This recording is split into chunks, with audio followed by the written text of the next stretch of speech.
Aussi un monument et à chacun de nous, la royale, voire impériale Union Saint-Gilloise rappelle de très grands souvenirs. L'Union joue à nouveau la tête, mais en division 3 série A.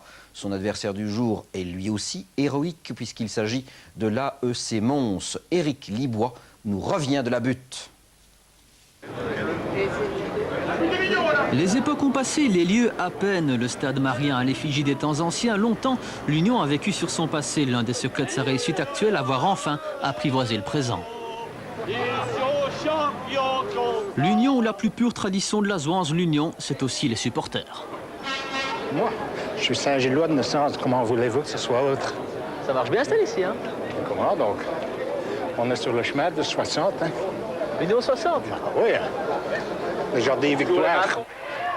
De 10 à 60 matchs sans défaite, il n'y a qu'un pas. Zwarten Brooks et Van Varenberg ont cédé leur place à José Barroso et Stas de Richel. 60 ans plus tard, l'Union flirte à nouveau avec les sommets.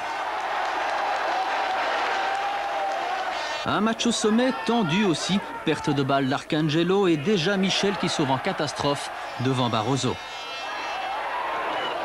Les défenses en délicatesse avec leur classique débordement de Stevens et double centre, personne à la réception. 60 secondes plus tard, un nouveau centre qui écartèle l'arrière-garde bruxelloise, le pied de Gomez pour sauver la tête de Dishiaka, un ancien de la maison unioniste.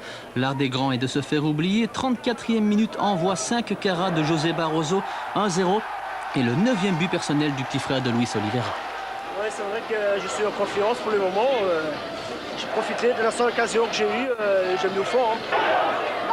José Barroso, petite taille mais un fameux timing, Michel se couche. La reprise à l'avantage de Mons, centre de Mercier, la tête de Madondo qui parvient à Demolle, Gomez à la parade. Le contre, arme maîtresse des unionistes, toujours la détente de Barroso pour Moyo qui arrive trop tard. L'égalisation en ligne de mire, Mons va dégarnir ses lignes, tout profit pour Laurent Stas de Richel, servi par Madondo, le coup de rein du stratège unioniste qui dans l'arc s'en mêle les pinceaux, l'art de se compliquer la vie. Le chaos tombera dans l'autre camp, un raté de Dailly, Wouters cède à la pression montoise, Dixon sert Stevens via Franca Pavone, égalisation logique et en prime, le désormais classique plongeon du buteur. Dernière possibilité du match, elle est bruxelloise, percée de Moyo sous le flanc droit, le centre restera sans réponse. Match nul entre les deux ministres, partage équitable. Absolument, quand on vient jouer le leader du classement, je crois qu'on peut être que satisfait en prenant un point.